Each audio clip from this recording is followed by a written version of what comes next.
skenë kandidatin për kryeministër dhe kryetarin e Lidhjes Demokratike të Kosovës, Lumir Abdigjiku.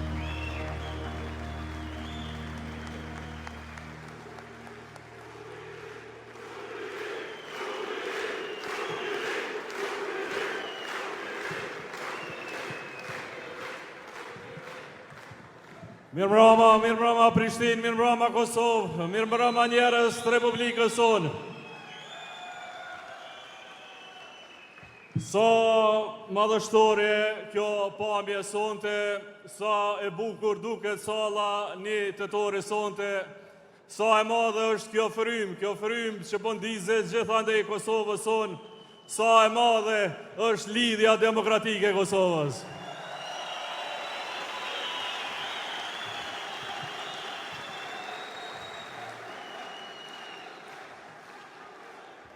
E madhe sepse ka zemër të madhe popullore, e madhe sepse çdo kohë kur ka qenë lehtë kur ka qenë vështirë, kjo shtëpi politike ka qënduar drejt, e ka ditur të mbajë gjallë një ideal të shenjtë, Kosovën e lirë, Kosovën demokratike, Kosovën republikë.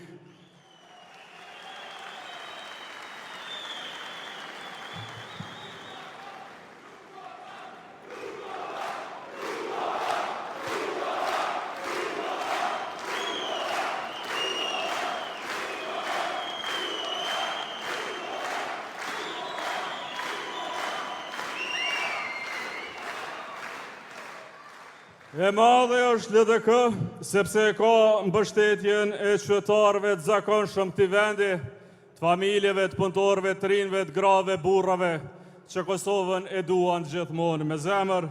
E madhe sepse ka njerëz si ju këtu, i ka për herë në bindje, në mendje, në sjellje, i ka në krah, nga dhjetori i vitit 1989 deri më sot, kohërat ndrojnë, akterët vinë e shkojnë, një gjë nuk ndryshon asnjëherë, LDK njëherë, LDK gjithherë.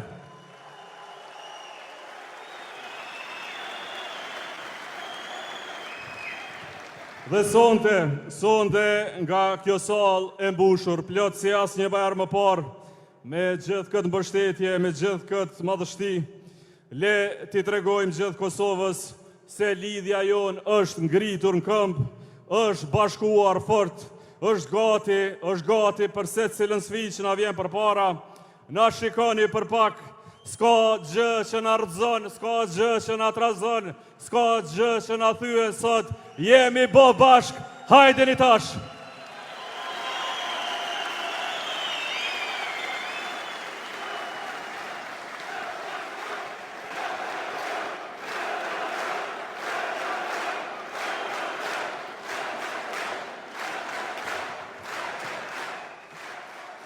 Jemi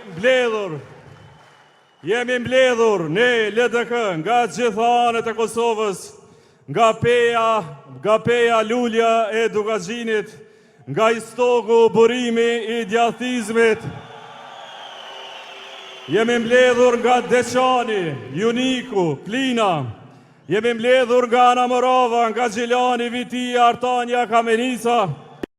Jemi mbledhur nga Mitrovica, Vushtria, Obiliqe, Drenica, nga Gjakova, Prizreni, Suareka e Dragashi, nga Ferizaj, Shtimja, Malesheva, Rahoveci, nga Lipjani, Fush Kosova, Lapi, Madh, Prishtina e krejt Kosova. Ne jemi lidhja demokratike Kosovës, sonte krejt Kosova LDK.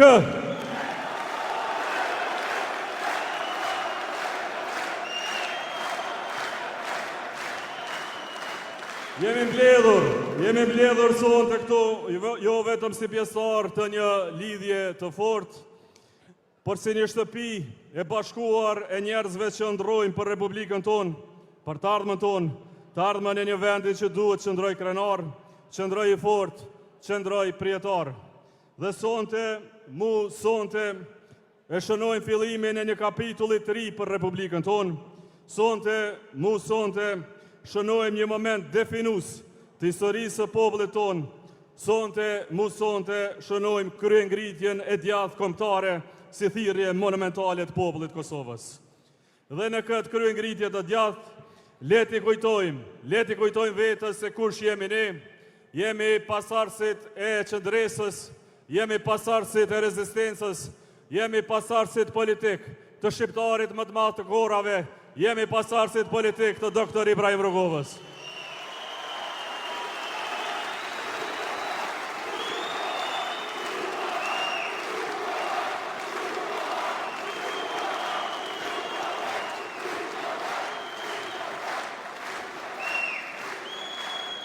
Dhe para vetës, kemi një kushtrim, kemi një detyrë, një obligim të ndrojmë shumë, të luftojmë fort, të fitojmë me dignitet për Republikën tonë.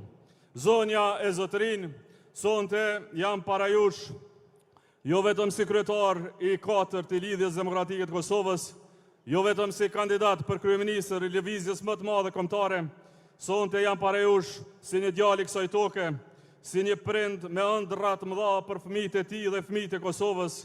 Megjithatë, sonte jam para jush si qytetar që refuzon të pranoj zymësinë e vendit tim si normalitet kohës, të pranoj ndarjen si vlerë e përçarjen si mjet politik. Nuk jemi rritur kështu.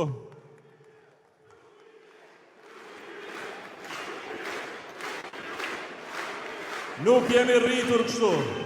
Nuk I rrisim as fëmijët tonë kështu, dhe nuk duam as të fitojmë kështu. Duam të jemi të vërtet, dhe vërteta që na dhembë është se Kosova sotme është një vend I kontrasteve të mëdha. Një republik e bekuar me njerëz të jashtëzakonshëm, por e lodhur nga politika e vogël e një mendje të vogël që dëshiron të kapë gjithçka në këtë vend. Një vend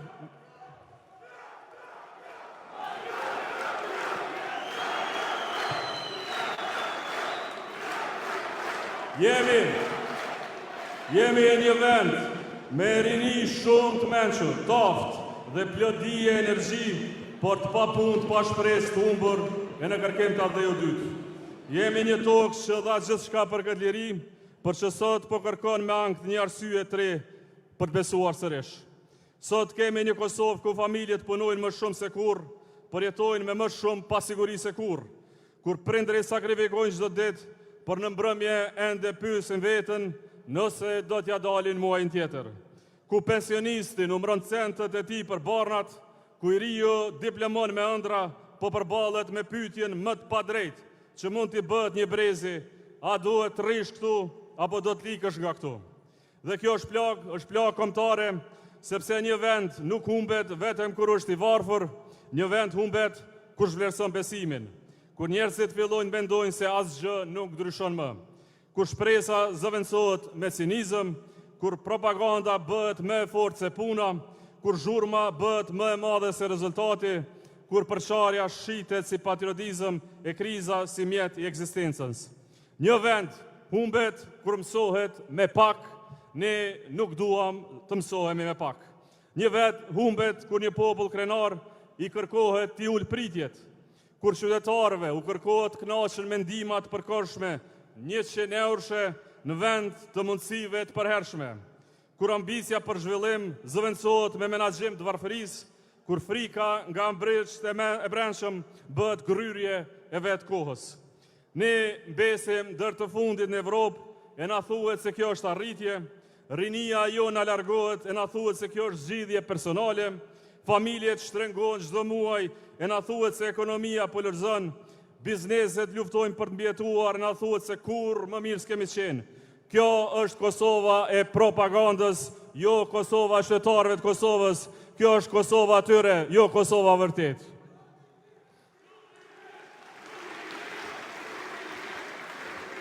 Kosovën e vërtet e gjejmë mes njerëzve të Kosovës, mes popullit tonë, e kemi parë gjithandej. E kam parë në sytë e një vajze të vogël që më thotë se dëshiron të bëhet shkencëtare këtu, në vendin e saj, jo larg, jo diku tjetër, por këtu në Kosovë, në vendin më të bukur në botë. E kam parë dhe djalin e ri që stërvitet çdo ditë në borë në shi, me një ëndër të madhe para vetës që një ditë në hapat e Donit e Vedatit ta përfaqësoj Kosovën tonë në arenat më të mëdha të botës me flamurin e Republikës në gjoks, me atë flamur që për të nuk është objekt lara, por është identiteti i tij, është sakrificë e prindëve të tij, është nder për të ardhmen e tij.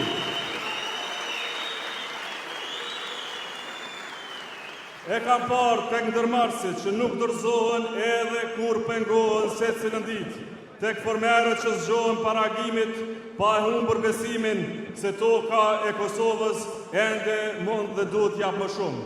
Në mësuesin që vazhdon të edukoj me përkushtim edhe kur nuk dihen vlerësimin që meriton. Në mjekun që qëndron deri vonë spital, sepse ai e di se dikush ka nevojë për të. E kam parë edhe tek mërgjimtarët tonë që pas gjithë atyre viteve larg ende e quajnë Kosovën shtëpi, e vetën me qëndrim të përkohshëm në Evropë. Në nënën që e pret kthimin e fëmijës së saj me mall e që nuk shuhet ky mall kurrë. Babon që punon gjithë jetën me vetëm një ëndër që fëmijët e tij ta kenë më mirë se ai. Dhe mbi gjitha e kam parë te secili qytetar të zakonshmën e këtij vendi që pavarësisht zhgënjimeve ende zgjohet mëngjes me dinitet, me punë, me besim, sepse ky popull nuk mund të lodhet, mund zhgënjehet, por nuk pushon kurrë së ndruari për një Kosovë më të mirë.